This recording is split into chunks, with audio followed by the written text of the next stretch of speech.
Sabrina et son mari sont très attachés à protéger l'avenir de leurs enfants et ils veulent privilégier les investissements les moins polluants dans leurs choix financiers ou immobiliers. S'ils ont bien notion que cette ISR, cette finance verte existe dans beaucoup de domaines, ils s'interrogent sur l'immobilier. D'abord, je répondrai à Sabrina que je ne suis pas forcément d'accord avec sa perception. On va dire ça comme ça, hein, chacun ayant sa perception, parce que je trouve souvent on entend dire que l'immobilier, c'est la vieille mémère qui bouge pas sur tous ces sujets d'ISR, d'attachement au développement durable, alors que c'est quand même depuis maintenant plus de 10 ans.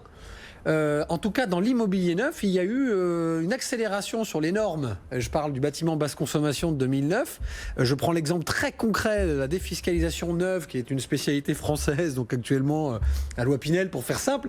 Dès le dispositif Cellier en 2019, il a été imposé pour avoir l'avantage fiscal que les bâtiments répondent justement à ces nouvelles normes thermiques et phoniques, etc. Donc l'immobilier a déjà fait énormément sur les 10 dernières années de progrès et l'État incite également dans l'ancien depuis un certain nombre d'années. Donc en fait, je suis pas sûr que l'immobilier soit finalement le laisser pour compte. Alors maintenant, pour répondre à Sabrina, je vais vous parler d'un projet qui m'intéresse beaucoup. Alors c'est une nouveauté, donc il faut le prendre avec des pincettes.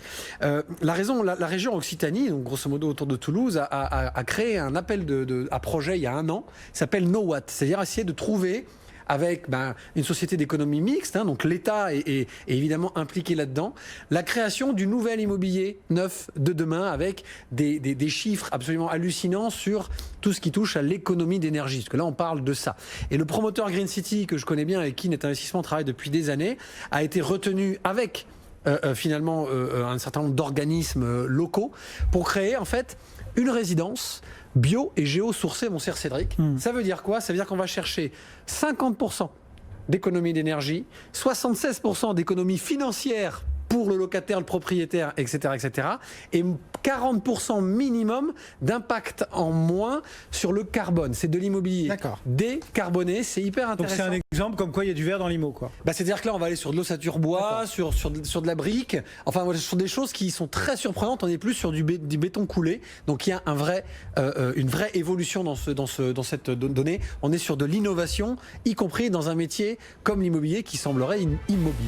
Merci à tous les deux. Bon, il nous restait des questions. Clotilde, Sébastien, Julien, on vous répond bien évidemment dans les semaines qui viennent.